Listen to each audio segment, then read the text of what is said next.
औज़ुबिल्लाहिस्समीइल अलीम मिनश्शैतानिर्रजीम बिस्मिल्लाहिर्रहमानिर्रहीम। आज हम इस सबक की तशरीह और तफसीर का मुताला करेंगे। तो पहली आयत में जो चीज़ बयान की गई है वो कुछ यूँ है कि यानी काफिरों को ये बात अच्छी तरह समझ लेनी चाहिए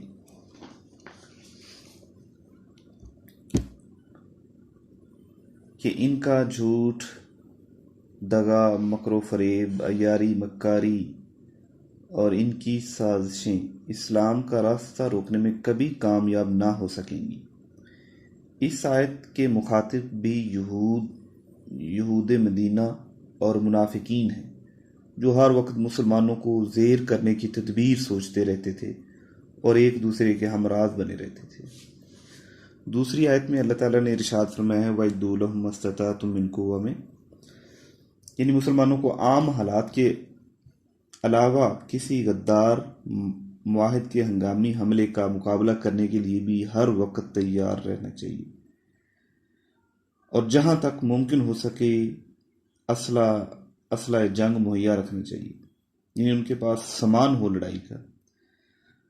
इसका ये भी फ़ायदा होगा कि तुम्हारे खुले और छुपे दुश्मन सब तुमसे मरऊब रहेंगे और इस गरज पर जितना भी तुम्हारा खर्च होगा सब फी सबीलिल्लाह शुमार होगा और उसका तुम्हें अल्लाह से पूरा पूरा अजर मिलेगा। रसूलुल्लाह सल्लल्लाहु अलैहि वसल्लम के ज़माने में असला जंग में तीर, नेज़े, तलवार और जंगी घोड़े होते थे और दफाई सामान में ढाल, ज़रा और खुद वगैरह होते थे और जंगी तरबियत के लिहाज से पहले नंबर पर तीर अंदाजी का नंबर आता था। मुसलमानों की जंगी तरबियत और सामान्य हरब के इस्तेमाल और फराहमी में रसूलुल्लाह सल्लल्लाहु अलैहि वसल्लम की दिलचस्पी को अंदाज़ा इस हदीस से लगाया जा सकता है। हज़रत उक़बा बिन आमिर फरमाते हैं कि आप सल्लम ने मिंबर पर तशरीफ़ फरमा पर यह आयत पढ़ी और फरमाया कि कुव्वत से मुराद तीर चलाना है, यानी वइद्दू लहुम मस्ततातुम मिन कुव्वा, यहाँ से कुव्वत से मुराद तीर अंदाजी लिया गया। आपने इसे 3 बार दोहराया और फरमाया सुन लो, अल्लाह ताला तुम्हें ज़मीन में फतह देगा और मेहनत से कफ़ायत करेगा, लिहाजा कोई भी तुम में से अपने तीरों से खेलने में सुस्ती ना करे।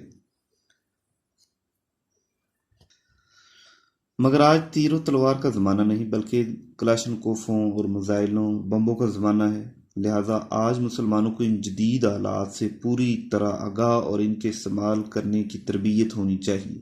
आज मुसलमान इस मामले में जितनी गफलत बरत रहे हैं उसी निस्बत से दूसरी कौमों के मुहताज और इनके सामने जलील हो रहे हैं। जहाद की तैयारी की हदीस के पेश नज़र देखा जाए तो उसके बहुत सारे फ़ायदे हासिल होंगे। यानी कुछ ऐसे दुश्मन होते हैं जो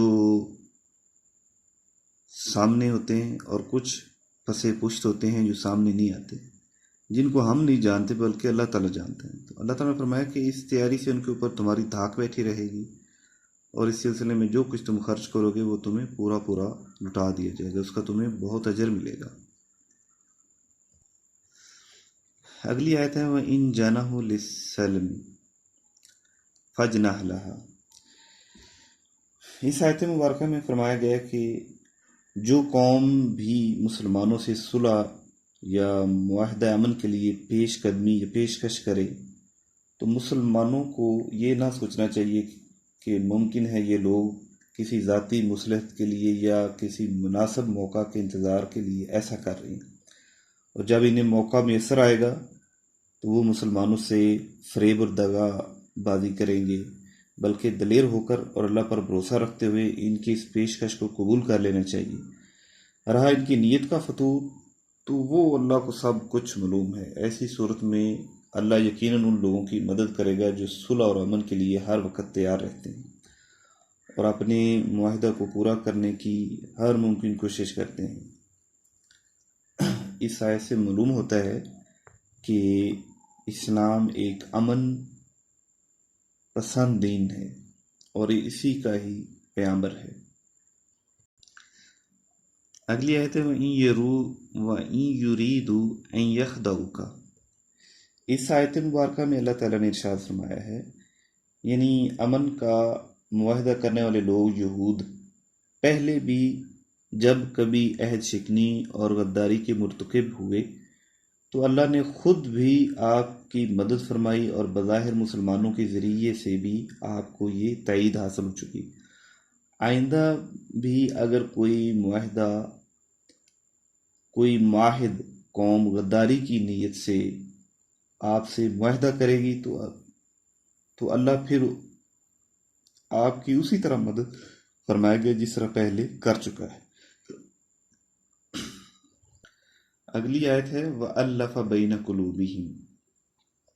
इस आयत मुबारक में अल्लाह ताला ने इरशाद फरमाया है, मुसलमानों की जमात में तकरीबन अरब के तमाम कबाइल से तल्लुक़ रखने वाले अफराद मौजूद थे और अरब में कबायली निज़ाम की वजह से ये सब एक दूसरे के जानी दुश्मन थे और बिलखुसूस अंसार के कबाइल औस व खजरज की तो ये कफ़ियत थी कि मुसलमानों की मदीना में आमद से पहले ये दोनों कबीले एक दूसरे के खून के प्यासे और एक दूसरे के वजूद ही सफ़ाहस्ती से मिटा देने पर तुले हुए थे।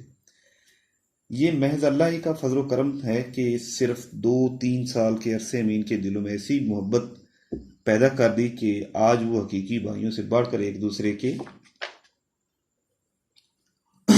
हमदर्द बन गए और ऐसा अजीम कारनामा महज दुनियावी इसबाब से कभी सरअंजाम नहीं पा सकता। फिर इन सब मुसलमानों की उल्फतों का इजमाई मरकज़ रसूलुल्लाह सल्लल्लाहु अलैहि वसल्लम की ज़ात थी और ये सब कुछ अल्लाह की कुदरत का करिश्मा और उसके कमाल की हिकमत की दलील है कि उसने बातिल की सरकूबी के लिए मुसलमानों को इस तरह मुत्तहद व मुत्तफ़िक बना दिया। आखिरी आयत है या नबी हस्बुकल्लाह व मन इत्तबाक मिनल मोमिनीन। इस आयत मुबारक के 2 मतलब हो सकते हैं। एक ये कि अल्लाह आपको भी काफ़ी है और मुसलमानों को भी जो आपकी पैरवी करते हैं, और दूसरा मतलब ये भी है कि अल्लाह और मुसलमानों की ये जमात जो आपकी पैरवी करती है आपको काफ़ी है, ख्वाह इनकी तादाद कितनी ही थोड़ी क्यों ना हो। यही इस आयत का खुलासा है। अस्सलाम वालेकुम वरहमतुल्लाहि वबरकातुहू।